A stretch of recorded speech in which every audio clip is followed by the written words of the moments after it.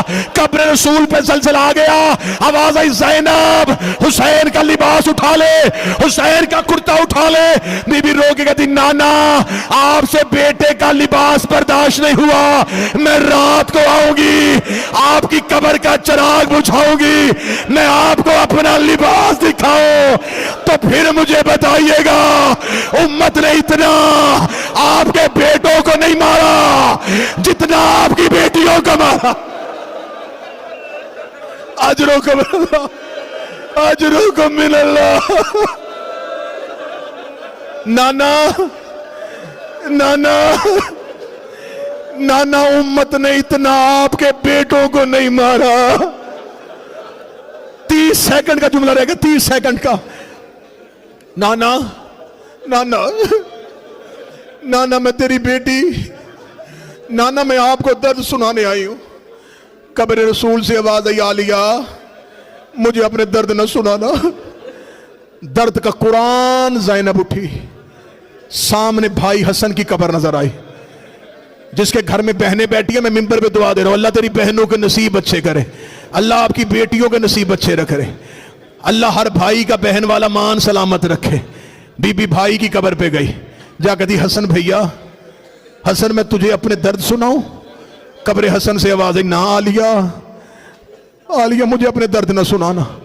سامنے ماں کی قبر پہ نظر پڑی۔ جس کے گھر میں بہن اور بیٹی ہے وہ یہ جملہ سمجھ آئے گا، یہ آخری جملہ ہے آج کی مجلس کا۔ جب پہنچی بی بی نے ماں کی قبر پہ، آپ کے گھروں میں میرے گھر میں بہن بیٹیاں ہیں، بہن اپنے گھر میں بیاہی جائے نا جی، اپنے والدین کے گھر آئے، باپ بیٹی سے پوچھے تجھے تیرے گھر میں کوئی تکلیف؟ شریف بیٹی باپ کو تکلیف نہیں بتائیں گی۔ بھائی علیحدہ کمرے میں جا کے پوچھے مجھے بتا دے تجھے تیرے گھر میں کوئی مسئلہ تو نہیں؟ بہنیں بھائیوں کو بھی تکلیف نہیں بتاتی، کہتی نہیں میں بڑی خوش ہوں، میں بالکل ٹھیک ہوں۔ اللہ جانے یہ ماں اور بیٹی کا کیسا رشتہ ہے۔ جب بیٹی ماں کے گلے لگتی ہے نا پھر پھوٹ پھوٹ کے روتی ہے۔ ماں کہتی ہے مجھ سے چھپا نہ، مجھ سے نہ چھپا، مجھے بتا کیا تکلیف ہے تمہیں۔ بیٹی کہتی ہے ماں بابا نے پوچھا میں نے نہیں بتایا، بھیا نے پوچھا میں نے نہیں بتایا، لیکن اماں مجھے میرے گھر میں یہ بھی تکلیف ہے، اماں مجھے میرے گھر میں یہ بھی تکلیف ہے۔ بیٹیاں ماؤں کو درد بتاتی ہیں۔ میں نے جملہ پڑھ لیا، اگلا جملہ میں تمہاری بہنوں بیٹیوں کے نیک نصیب کے لیے پڑھنے لگا ہوں۔ بی بی زینب نانا کی قبر پہ گئی، بی بی چپ رہی، حسن کی قبر پہ گئی چپ رہی۔ جب سامنے ماں کی قبر پہ نظر پڑی بی بی نے ماں کی قبر کو گلے سے لگایا، رو کے کہتی اٹھ اماں میں آپ کو اپنے درد سناؤں۔ قبر زہرا سے آواز آئی ہاں زینب بیٹا مجھے درد سنائیے۔ رو کے کہتی اماں آپ کو یاد ہے میں 28 رجب کو آپ کی قبر پہ آئی تھی، میں نے آپ سے وعدہ کیا تھا میرا کچھ بچے نہ بچے میں آپ کی نسل بچا کے آؤں گی۔ ہاں زینب مجھے وعدہ یاد ہے۔ رو کے دی اماں دیکھیے وہ آپ کا سجاد بھی لے آئی ہو، وہ آپ کا باکر بھی لے آئی ہو۔ یہ کہہ کے زینب قبر زہرا سے اٹھی، اپنے دامن کو جھاڑ کے کہتی ہے نہ میرا اون آیا ہے نہ میرا محمد آیا ہے، میرے بیٹے کربلا میں رہ گئے، میں آپ کا سجاد بھی لے آئی، آپ کا باکر بھی لے آئی۔ قبر زہرا سے آواز آئی زینب امامت تیری ممنون ہے۔ رو کے آواز آئی اماں مجھ سے پوچھئے تو صحیح تیرے بیٹے بچانے کے لیے مجھے کرنا کیا پڑا؟ آواز آئی زینب کیا کیا؟ آواز آئی شام غریباں جب 300 قاتل ہاتھوں میں نیزے لے کے تیرے سجاد کو قتل کرنے کے لیے خیمے میں آیا، اماں میں نے سجاد کو پشت پہ اٹھایا، اماں قاتلوں نے مجھے گھیر لیا، اماں کوئی دائیں سے نیزہ مارتا میں اپنا دایاں پہلو آگے کر دیتی، کوئی بائیں سے نیزہ مارتا میں بایاں پہلو آگے کر دیتی، کوئی سامنے سے نیزہ مارتا میں اپنا سر آگے کر دیتی۔ اماں میرا سر زخمی ہو گیا، اماں میرے پہلو زخمی ہو گئے، اماں تیرا سجاد بچ گیا، اماں نانا کا دین بچ گیا، اماں بابا کی ولایت بچ گئی، اماں تیری زینب